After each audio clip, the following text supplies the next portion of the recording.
ناظرین کرام، قرآن کریم کو پڑھیں، تلاوت کریں، اس کا ترجمہ پڑھیں یا حدیث کا مطالعہ کریں تو ایک چیز جس کا ذکر ہمیں ملتا ہے وہ جادو بھی ہے۔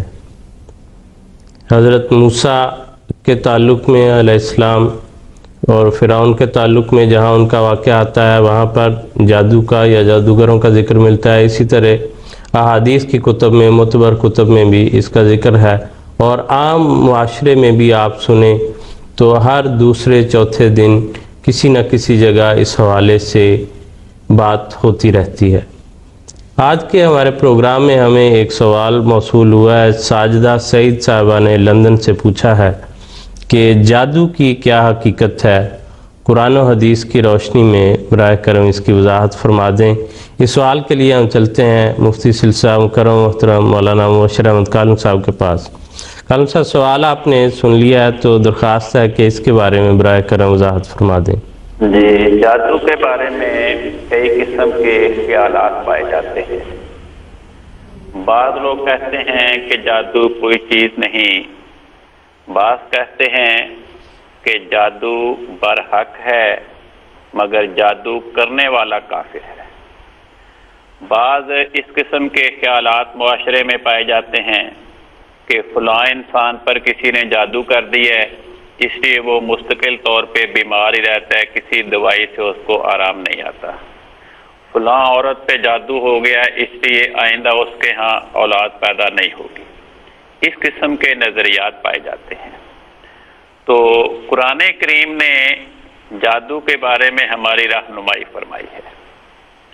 قرآن پاک فرماتا ہے کہ حضرت موسیٰ علیہ السلام خدا کے نبی تھے، ان کے مقابل پر جادوگر آئے اور انہوں نے، قرآن پاک فرماتا ہے کہ رسیاں اور سونٹیاں جو تھیں وہ دیکھنے والوں کو سانپ کی شکل میں گھومتی پھرتی نظر آتی تھی، اور ساتھ ہی فرماتا ہے کہ حقیقتاً وہ رسیاں اور سونٹیاں سانپ نہیں بنی تھی، صرف نظر آتی تھی۔ چنانچہ قرآن پاک فرماتا ہے سحروا اعین الناس، جادوگروں نے لوگوں کی آنکھوں پر جادو کیا۔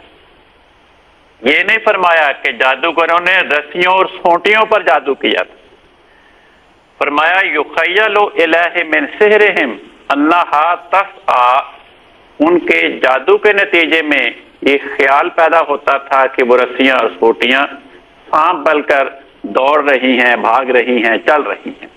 تو قرآن کریم نے یہ وضاحت فرمائی کہ جادو کا اثر کسی چیز پہ نہیں ہوتا، کسی چیز کی حقیقت نہیں بدلتی، صرف انسانوں کی آنکھوں پہ اس کا اثر ہوتا ہے کہ انسان کی آنکھ کو وہ چیز اس شکل میں نظر آتی ہے جس شکل میں وہ نہیں ہوتی۔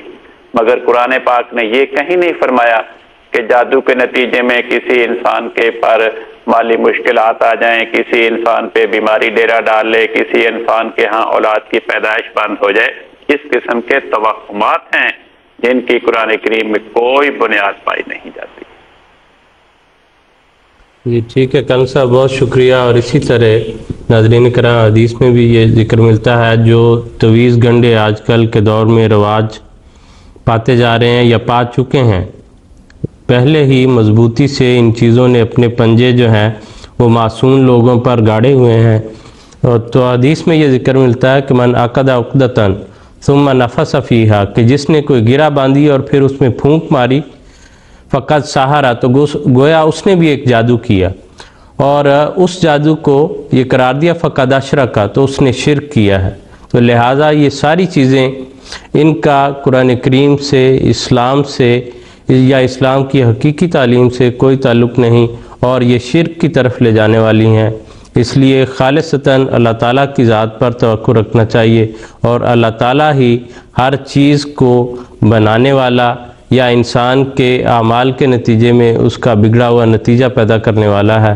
تو انسان کو اللہ تعالیٰ کی طرف ہی اصل میں ہر وقت اپنا رجوع رکھنا چاہیے۔